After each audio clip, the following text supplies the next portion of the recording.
50% site ಬರ್ತಾ ಇದ್ರೆ ಇನ್ನು 50% ಕಮ್ಯುನಿಟೀಸ್ ಬರ್ತಾ ಇದೆ ಅಂದ್ರೆ ನೀವು ನಂಬಲ್ಲ.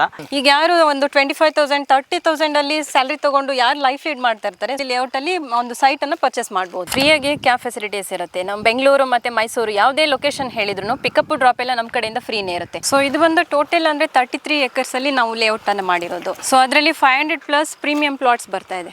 Like clubhouse, tennis court, ಮತ್ತೆ cricket practice net, gym. So clubhouse ಒಳಗಡೆ ಅಂತಂದ್ರೆ swimming pool, indoor games, indoor activities, so ಅದೆಲ್ಲದಕ್ಕೂ ಕೂಡ ಅವೈಲೇಬಲ್ ಇದೆ. ನಾನು ಇದುವರೆಗೂ ಮಾಡಿರೋ ಲೇಔಟ್ಗಳಲ್ಲಿ ಯಾರು ಈ ತರ ಅಮ್ಯುನಿಟೀಸ್ನೆಲ್ಲ ಕೊಟ್ಟಿಲ್ಲ. ಬೆಂಗಳೂರಲ್ಲಿ ಏನ್ ಒಂದು ಮಂತಿಗೆ ಎಕ್ಸ್ಪೆಕ್ಟ್ ಮಾಡ್ತಿದ್ದಾರೆ ಅದನ್ನ ನೀವು ವಾರದಲ್ಲಿ ಎಕ್ಸ್ಪೆಕ್ಟ್ ಮಾಡಬಹುದು. ರೆಂಟ್ ನ 20-30, 30-40, 60-40, 50-60 ಎಲ್ಲದೂ ಕೂಡ ಅವೈಲೇಬಲ್. ಎಲ್ಲಾ ಟೂರಿಸ್ಟ್ ಪ್ಲೇಸ್ ನಿಯರ್ ಬೈ ಇದೆ. ಇಲ್ಲಿ ನಿಸರ್ಗಧಾಮ ಆಗಿರ್ಬೋದು, ದುಬಾರಿ ಎಲಿಫೆಂಟ್ ಕ್ಯಾಂಪ್ ಆಗಿರ್ಬೋದು, ಗೋಲ್ಡನ್ ಟೆಂಪಲ್ ನಿಯರ್ ಬೈ ಇದೆ. ಸೊ ಇದೆಲ್ಲ ಹತ್ರದಲ್ಲೇ ಇರೋದ್ರಿಂದ ಸೊ ಒಂದು ಕಾಟೇಜ್ ತರ ಮಾಡ್ಕೊಂಡು ನೀವು 15 ಡೇಸ್ಗೆ ವೀಕ್ಲಿ ಒನ್ಸ್ ಎಕ್ಸ್ಪೆಕ್ಟ್ ಮಾಡಬಹುದು. ಈ ಒಂದು ಲೇಔಟ್ DTCP ಅಪ್ರೂವಲ್ ಜೊತೆಗೆ DC ಕನ್ವರ್ಷನ್ ಆಗಿದೆ.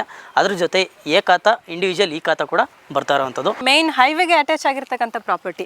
ಸೊ ಹಾಗಾಗಿ ನೀವು 2 or 3 years ನಲ್ಲಿ 1:2 ರೇಷಿಯೋನ ಎಕ್ಸ್ಪೆಕ್ಟ್ ಮಾಡಬಹುದು. Booking amount just 25,000 ಮಾಡ್ಕೊಬೇಕಾಗುತ್ತೆ. ಸೊ ಅದನ್ನ ಮಾಡ್ಕೊಂಡ್ರೆ ನಿಮಗೆ ಸೆಟ್ ಆಫ್ ಡಾಕ್ಯುಮೆಂಟ್ಸ್ ಅನ್ನ ಕೊಡ್ತೀವಿ. ಆಕ್ಚುಲಿ ಕೋಟ್ ಮಾಡ್ತಿರೋದು ಅಂದ್ಬಿಟ್ಟು 2999. ಇಲ್ಲಿಂದ ಕುಶಾಲನಗರಕ್ಕೆ ಒಂದು 5 minutes ಟ್ರಾವೆಲ್. 5 minutes ಅಷ್ಟೇ. ಸೊ ಮೈಸೂರಿಗೆ ಎಷ್ಟು ದೂರ ಆಗ್ಬೋದು ಮೇಡಮ್? ಮೈಸೂರಿಗೆ ಅರೌಂಡ್ ಒಂದು 1/2 hour 1 hour ಅಲ್ಲಿ ರೀಚ್ ಆಗ್ಬೋದು.